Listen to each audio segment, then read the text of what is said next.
Pour cette nouvelle découverte de pépites de la Sarthe, nous sommes à La Flèche, chez Ancar France, entreprise étonnante qui a un rapport avec Tchernobyl, mais ça vous le saurez à la fin. Allez, on va découvrir cette entreprise fléchoise avec Georges Joncourt. Bonjour. Enchanté, bonjour. Vous en êtes le directeur général. Alors, ça s'appelle Ancar, ça ne s'est pas toujours appelé Ancar. Hein. Ça s'appelait avant Calcaire. Ah oui, on connaît bien. Très vieille société. Oui, fondée en 1896 en région parisienne et qui s'est en fait déplacée sur le site de La Flèche vers les années 60. D'accord. Et c'est à la fin des années 90 que l'ensemble a été racheté par un groupe qui s'appelle donc Ancar, c'est ça? Exactement, en 97. Oui. De quoi s'agit-il, ce groupe? Alors c'est un groupe qui faisait également du garnissage de rouleaux industriels, donc spécialisé dans le caoutchouc. Voilà. Vous êtes des grands spécialistes mondiaux du caoutchouc? Exactement. C'est véritablement dans l'ADN de la société depuis des décennies. Il y a des sociétés un peu partout? Il y a des sociétés partout. On a actuellement en site Ancar propre 10 sites en Europe sur 5 pays. Combien de personnes? 350 personnes. Bon. Et ici, à La Flèche? 135 personnes. Bon. Là, vous êtes des vrais spécialistes du caoutchouc. Alors, qu'est-ce que c'est que ces rouleaux qu'on voit là? Alors ça, c'est des exemples de produits qui sont fabriqués par nous. Ouais. Ce qu'on peut concevoir assez rapidement, c'est qu'on a différents types de garnissage, ce qu'on appelle les qualités, donc en fonction des applications. Et on a également des géométries totalement différentes, avec par exemple des rainurages qui peuvent être annulaires, qui peuvent être longitudinaux. C'est très déco, hein, je mettrais bien ça dans mon salon, moi. Bon, ben, on va découvrir comment ça fonctionne et puis on se retrouve après. Parfait. Merci.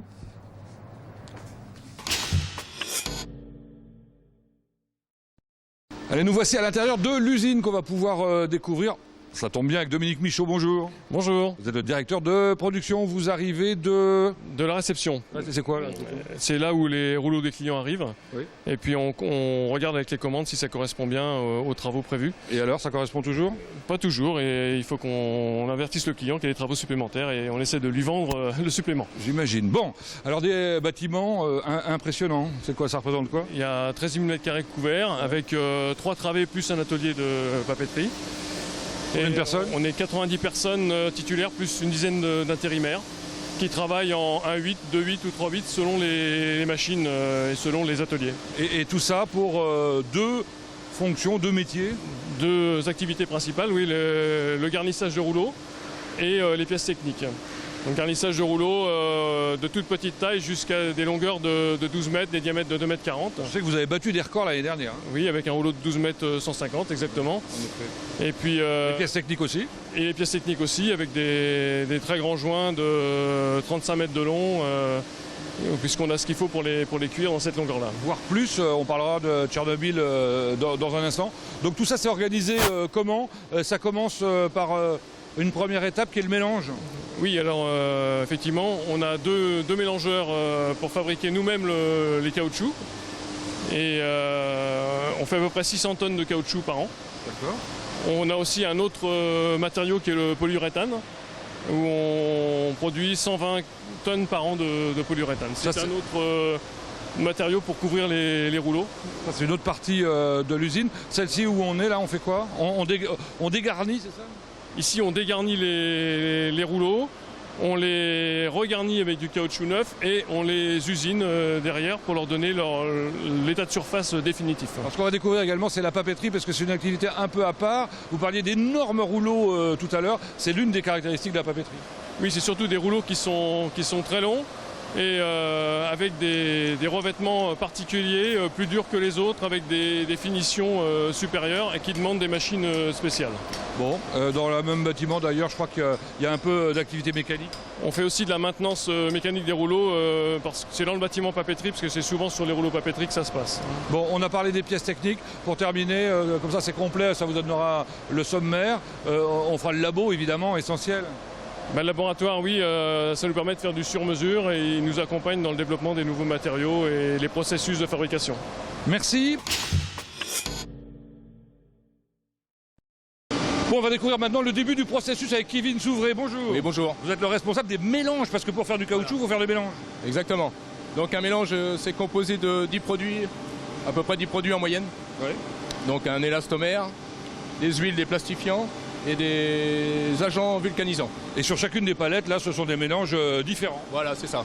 Et on en fait comme ça, plein, tout au cours d'une journée. Est-ce que systématiquement, on y met des pains de caoutchouc naturel comme ça? On ne fait pas que du naturel, on fait du nitrile, de l'hypalon, du néoprène, le PDM, donc c'est un peu varié. Bon, ensuite on met ça dans un mélangeur, quoi. Un mélangeur interne à piston, une capacité en moyenne, un mélange cru fait 95 kg. Et alors ça sort sous une forme de pâte, hein. Donc voilà, donc ça c'est la machine pour le tirage en bande, plus ou moins large, suivant la demande des clients. Alors justement, la bande, alors, elle peut être de couleur ou elle peut être noire. C'est cette forme-là. Voilà. Là c'est du noir, mais on a quand même des couleurs assez variées, des bandes plus ou moins larges, comme je le disais juste à l'instant. Donc celles-ci, elles sont larges, c'est pour l'alimentation des réchauffeurs, des mélangeurs ouverts. Et qu'est-ce qui se passe après? Ça passe dans une calandre? Dans une calandre. Donc plus ou moins dit le tirage en feuilles. Donc, une fois que la gomme est réchauffée, on la met dans la calandre. Donc après des feuilles plus ou moins larges, suivant la longueur des cylindres à confectionner.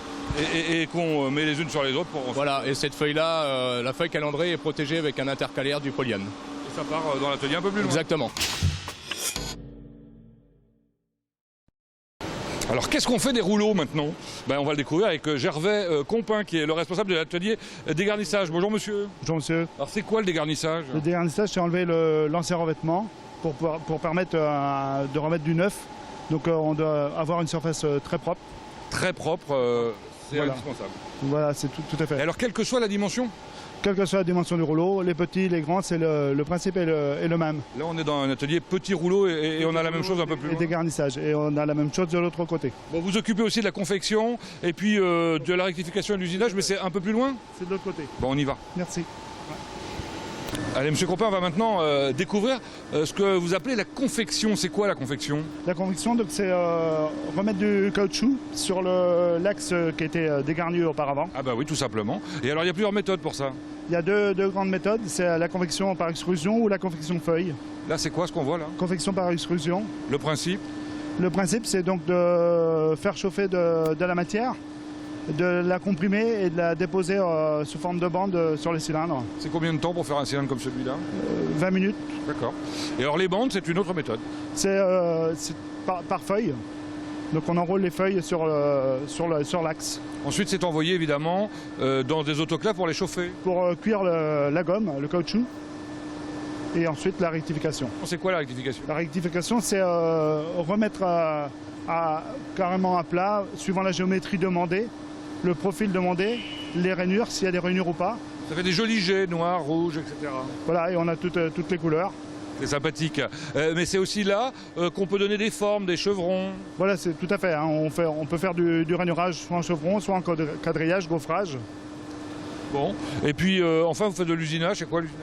L'usinage, donc il y a deux grands types d'usinage. Usinage à l'outil ou usinage à la meule directement.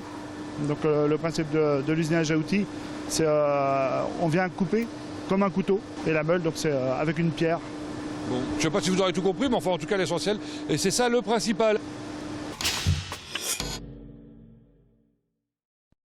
Bon, on a parlé caoutchouc jusqu'à présent, mais en production, il n'y a pas que le caoutchouc dans la vie. Il y a aussi le polyuréthane avec Philippe Alves. Bonjour. Oui, bonjour. Parce qu'effectivement, le polyuréthane permet aussi de garnir des rouleaux. Tout à fait, on garnit des rouleaux en polyuréthane, donc c'est un procédé légèrement différent du caoutchouc avec des machines spécifiques. Alors d'abord, une qui fait le produit. Oui, tout à fait, donc on a une machine là qui mélange des produits et qui sort ce produit à travers une filière. Alors, produit très liquide. Produit très liquide au départ et qui va polymériser très très vite en quelques secondes. Polymériser, ça veut dire durcir. Durcir, tout à fait. Voilà. Et ça va recouvrir l'ensemble du rouleau. Tout à fait. Combien exactement. de temps Environ 50 minutes à 1 heure pour un rouleau de cette dimension. Première méthode, parce qu'il y en a plusieurs. La suivante, on va la découvrir là. Oui, Il s'agit de quoi? Donc c'est une méthode qui est plus historique et plus ancienne, celle-ci. Donc on met un rouleau à l'intérieur d'un outillage, d'un moule. Donc voilà. Donc ici c'est un rouleau qui est prêt à être coulé. On a fait l'étanchéité, donc le moule est prêt à recevoir la matière liquide à l'intérieur. Et voilà, il suffira simplement de l'injecter, ça se passe là-bas. Exactement, ça se passe avec une machine de ce type-là. Donc on viendra mélanger en tête et remplir l'outillage. Mais après avoir chauffé l'ensemble. Tout à fait. Donc pour ce procédé historique, on a besoin de préchauffer l'axe et son moule avant de couler à l'intérieur. Et ça demande également une post-cuisson derrière. Combien de temps? Environ 16 heures à 120 degrés. Bon, ah oui, 16 heures, c'est beaucoup plus long. Allez, on découvre dans une pièce bien chauffée, bien agréable ma foi, la troisième méthode. Oui, donc troisième méthode, donc coulée verticale. Donc nous avons des rouleaux dans leur moule qui sont dans les étuves, donc ces grandes étuves. Donc nous avons au préalable préparé des mélanges dans un réacteur. Nous avons réalisé l'opération finale de mélange ici. Mélange notamment des couleurs. Voilà, notamment des couleurs et autres ingrédients. Et nous allons ensuite sortir les rouleaux préchauffés des étuves, les apporter sur l'ascenseur ici et nous positionner à niveau pour pouvoir couler à l'intérieur. Quel est l'intérêt de cette méthode ? Eh bien, c'est une méthode qui est dédiée pour une famille de rouleaux très particuliers qui doivent être absolument parfaits au niveau état de surface. Merci pour cette présentation. Merci à vous. On va découvrir maintenant, un peu plus loin, la papeterie.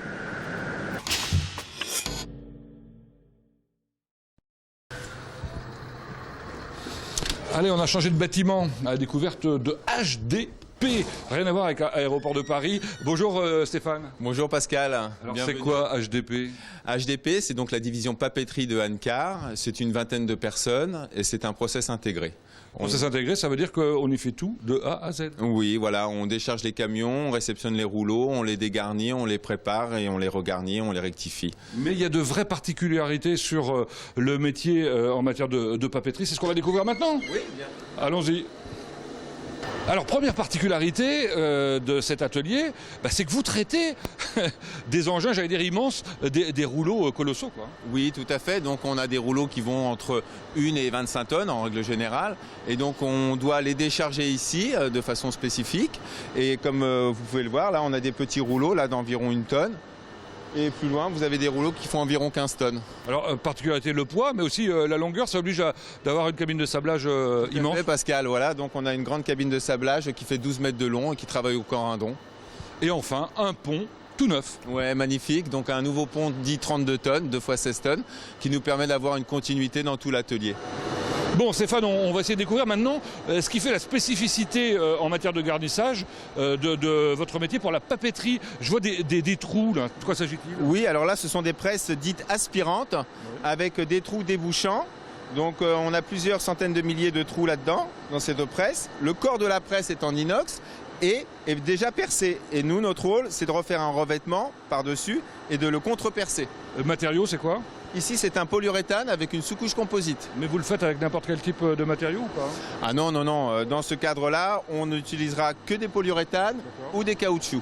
Et alors la particularité, c'est que sur les grosses machines qui sont de l'autre côté, là, oui, on peut, alors d'une part faire les trous, mais aussi rectifier le cas échéant. Oui, on a 3 rectifieuses donc sous commande numérique et on va chercher des tolérances de l'ordre du centième. Ouais. Dans ce cadre précis, on est en train de rectifier un rouleau en acier sur lequel prochainement, avec notre futur atelier, on va faire une projection thermique. Cette projection thermique, elle est de l'ordre de 100 à 200 microns. Donc 1/10 ou 2/10. Et donc il faut que la géométrie du rouleau sur lequel on va s'appliquer soit nickel. C'est absolument incroyable. Bon Stéphane, on ne va pas pouvoir découvrir l'ensemble du bâtiment, mais il y a quand même une pièce à côté importante, c'est là où on fait le garnissage. Oui, c'est l'atelier confection composite. Ouais. Donc c'est là où on fait tous nos revêtements dits durs au contact papier ou pour faire des sous-couches. C'est très important dans notre process. Qu'est-ce qui se passe sur le rouleau rouge derrière nous là ? Alors là, on est en train de le rafraîchir. On fait une opération de rectification. On enlève 3 mm au diamètre de façon à rafraîchir la surface et lui redonner de la bonne géométrie. On la nettoie, quoi, en quelque sorte. On la nettoie et on lui redonne de l'état de surface. De l'autre côté, vous avez repris un rouleau avec les trous comme celui qu'on a vu tout à l'heure et vous refaites des trous en plus ? Oui, tout à fait. Donc là, on la nettoie de l'intérieur et de l'extérieur, mais aussi sur le propre corps de la presse. Donc il nous a fallu contre-percer, rectifier, réouvrir l'ensemble pour tout nettoyer. Et là, on est en train de réaliser l'étape, la dernière étape qui est l'étape de rainurage. C'est d'une précision absolument diabolique. Pour terminer, vous avez une calandre là-bas qui nous est utile pour les euros qu'on a dans notre poche. De quoi s'agit-il ? Voilà, donc c'est ce qu'on appelle une soft calandre qui est pour un de nos clients, Arjo Security. Et donc leur métier à eux, c'est de faire des papiers sécurité, donc les papiers aussi qui sont utilisés pour les banques. Génial. Merci beaucoup de votre accueil. Merci Pascal.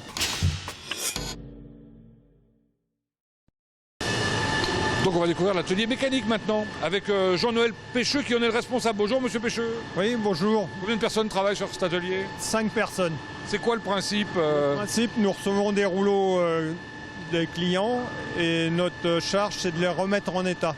Ah, les remettre en état parce que ça veut dire qu'ils ont éventuellement quelques défauts? Oui, voilà, ils peuvent avoir des défauts, soit d'équilibrage, ce qui fait vibrer les machines. Donc pour remédier à cela, nous équilibrons les rouleaux. Donc on a 2 équilibreuses, une grande, celle-ci, qui peut aller jusqu'à 30 tonnes, et la plus petite qui peut aller jusqu'à 3 ou 4 tonnes. L'équilibrage, c'est comme sur des roues de voiture? Voilà, exactement.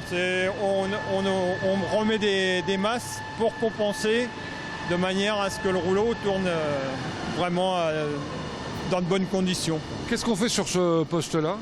Là, c'est un appareil de contrôle tridimensionnel. Et cet appareil sert à contrôler les portées parce que pour qu'un roulement aille bien, il faut que la portée soit au centième.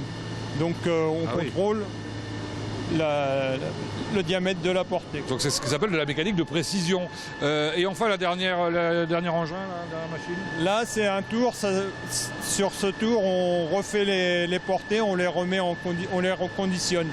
Donc ça veut dire qu'on soit on fait des bagages, de la métallisation, et après on les met au diamètre voulu pour un bon ajustement avec le roulement. Merci pour cette présentation. Bon, ben, on découvre la fin de la production avec les ateliers pièces techniques et Didier Brier. Bonjour. Oui, bonjour. Vous êtes le responsable de l'atelier. Voilà. Alors qu'est-ce qu'on fait ici? Alors là, c'est une pièce, c'est une extrusion. Dans l'extrusion, on tire un joint d'étanchéité. Donc, on a un mélangeur ouvert où on réchauffe la gomme qui est mise en rouleau. Ensuite, on introduit ça dans une goulotte pour extruder avec une filière. C'est magique, hein? Voilà, pour extruder. Donc là, on le tire en longueur droite, qui est déposé sur une table. Pourquoi ça passe dans un bar? Alors là, c'est pour saisir le profilé, pour le refroidir. Voilà. Ensuite, il y aura toute une mise en forme pour aller en autoclave. Après l'avoir coupé. Tout à fait, voilà. Bon. Alors ça, c'est un exemple. Il y en a d'autres peut-être plus complexes, non? Tout à fait. Donc là, on a une confection sur un moule. On a une confection d'une pièce sous forme de silicone. Donc c'est tout artisanal, c'est tout fait à la main. Hein, alors là, il faut un savoir-faire particulier. Là, il y a un savoir-faire et tout. Donc il y a un mode opératoire et tout. Et alors ça sert à quoi, ça? Alors c'est un soufflet, un genre qui est pris avec des brides ici. Voilà. Bon, c'est une commande spéciale, j'allais dire unique. Oui, mais avec différentes tailles et tout. Donc, d'accord. Voilà. Combien de pièces, par exemple? Bon, bah là, il y en a une centaine à faire. Hein. C'est quoi le type de client pour ce genre de choses, type général? Tout ce qui est l'armée, tout ça. L'armement, d'accord. Tout ce qui est là. Voilà. Bien, et puis on va terminer par sur une machine qui s'appelle Emideco. C'est marrant d'ailleurs. C'est quoi? C'est une presse. D'accord. Donc là, il y a une confection sur un mode opératoire, sur un insert, une mise en forme qui va être introduite au niveau de la presse, là. Ensuite, on va positionner, on va vulcaniser et qui va ressortir cette pièce-là. Là, une pièce qui est sortie de la presse. Là. Et là, elle est bavurée, nettoyée. Là, elle est finie. Hein. Très bien. Là, c'est juste, au final, c'est pour une pompe. Bah, écoutez, merci beaucoup pour cette présentation, Didier Brier. Allez, on entre dans la partie administrative et on est chez Charlotte Salmon. Bonjour. Bonjour. Vous êtes la responsable QSE, ça veut dire quoi? Qualité, sécurité, environnement. Alors, parlons qualité, ça représente quoi chez Ancar?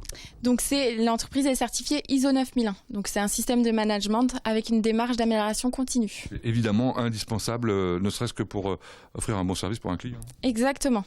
Donc, c'est-à-dire sécurité. J'ai vu que vous étiez sauveteur sécurité en travail. Sauveteur secouriste du travail. Donc, on est formé aux gestes de premier secours. Il y a une quinzaine à 20 personnes qui sont formées au sein de l'entreprise. C'est un peu le cas aussi des nouveaux arrivants? Oui, les nouveaux arrivants, une formation et un accueil sécurité pour intervenir en sécurité sur le site. Bon, et puis l'environnement? L'environnement, le tri des déchets. On trie les déchets au sein de l'atelier et après on fait appel à un prestataire extérieur spécialisé qui vient les enlever. Voilà qui est rapide, concis, clair. Merci Charlotte. Merci. On va au labo maintenant.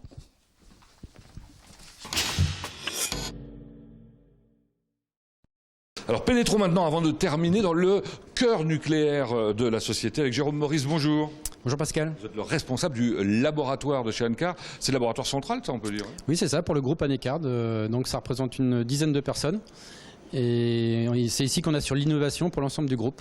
C'est important, évidemment, l'innovation. Alors pour ce faire, un équipement, des bâtiments, 4 salles. La première salle au bout là-bas.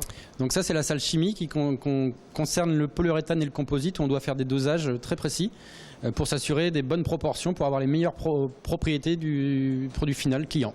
Comment on sait que les proportions sont bonnes ? On a des indicateurs de couleur où on a un changement de couleur qui signifie qu'on est au bon équilibre et qu'on a la bonne proportion entre A et B, qui sont les deux composants. Alors dans la salle d'à côté, on a des machines qui paraissent un peu plus anciennes, où on refait du mélange de caoutchouc. Voilà, la technologie du mélange est un peu plus ancienne, mais elle reste valide. C'est-à-dire que là, on a une dizaine d'ingrédients à mélanger entre eux. Et il faut s'assurer de la bonne dispersion grâce à ces outils. Une autre très brillante salle du coup. Donc ça, c'est la salle prototype. Donc là, c'est la salle dans laquelle on fait les plus gros produits avant de les livrer aux clients. C'est-à-dire, ça reste des essais laboratoires, mais ils reproduisent déjà la fonctionnalité du rouleau client. Et qu'est-ce qu'on fait avec la caméra thermique là ? Donc là, on vient mesurer les auto-échauffements qui sont des choses très importantes sur ces applications pour s'assurer que le matériau garde ses propriétés initiales.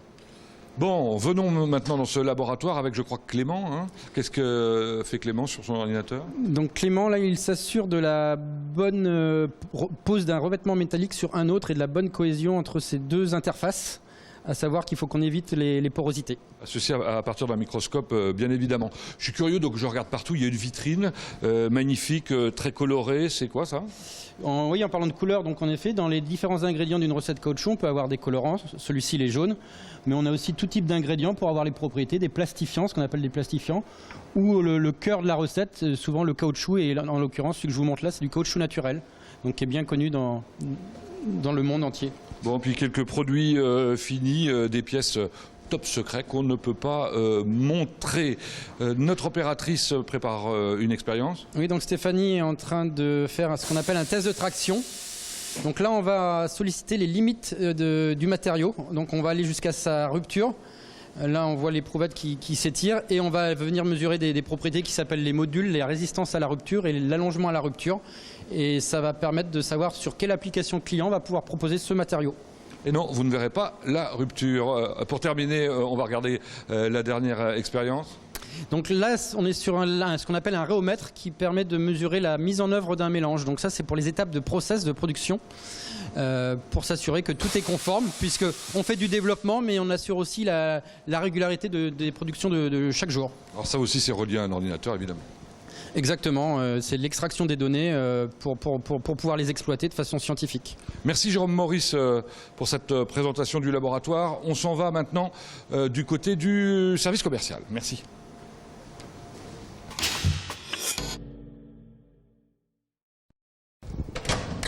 Allez, avant de conclure, ça me paraît intéressant qu'on découvre ceux qui commercialisent Ancar France. Bonjour Bertrand. Bonjour. Bertrand Gentilhomme, vous êtes le directeur commercial d'une boîte qui a une très belle image, hein, on peut le dire. Oui, oui, oui. Auprès de clients, qui sont-ils ? Nos clients sont des clients qui travaillent en flux continu, tels que la sidérurgie, le film plastique, le papier, l'emballage, l'impression, le textile, le bois, et j'en passe. Alors, essentiellement français ? Essentiellement français, à 95% en effet. Alors des clients récurrents parce que on garnit régulièrement ces rouleaux. Des clients qu'on veut garder chez nous, donc du partenariat sur du long terme, donc des efforts de qualité au quotidien pour ne pas les décevoir. Mais de temps en temps, vous avez des clients un peu exceptionnels. On va découvrir là à travers un objet qui est exposé, le marché du siècle en quelque sorte pour vous, c'est Tchernobyl. C'est l'un des plus beaux marchés qu'on ait eu, c'est 500 mètres de joint linéaire pour Tchernobyl. Donc le challenge c'était de monter, de développer un joint, une machine de simulation qui va avec, pour obtenir quelque chose qui doit résister à plus ou moins 50 degrés, avec des conditions de radiation bien définies et pendant 100 ans. Et ceci pour cette enceinte de confinement qui doit protéger effectivement le site qui, on le souvient, a explosé. Pour ce faire, il a fallu transporter ce qui n'était pas simple, il a fallu sur place rabouter, je ne sais pas comment on dit, avec des machines spéciales. Jointer, reconstruire, on va dire, des segments de 10 mètres, les remettre de manière continue pour que ces fameuses portes qui atteignent 350 tonnes pour certaines puissent être étanches. Un très beau projet, mais il y en a plein d'autres comme ça. Vous traversez l'Atlantique avec votre matériel, celui-là par exemple. Donc celui-là, c'est pour assurer une ligne de flottaison à l'immersion des câbles transatlantiques, par lesquels passent toutes nos communications téléphoniques, ou quasiment. Et lors de l'immersion de ces fameux câbles, avec ces pièces-là, limiteurs de courbure, les requins s'attaquaient à ces premiers protos qu'on a fabriqués. Pour éviter qu'ils s'y attaquent, on a dû travailler le polymère. On a donc un polymère résistant aux morsures de requins. Donc il n'est pas bon, ça attire pas les requins, donc ça c'est pas mal. Deux mots sur l'équipe commerciale, parce que pour que ça fonctionne, il faut des gens évidemment. Il y a des gens qui sont en local comme Romain Blanchard. Donc Romain est le seul ingénieur des ventes qui travaille en local, responsable de la Sarthe en l'occurrence.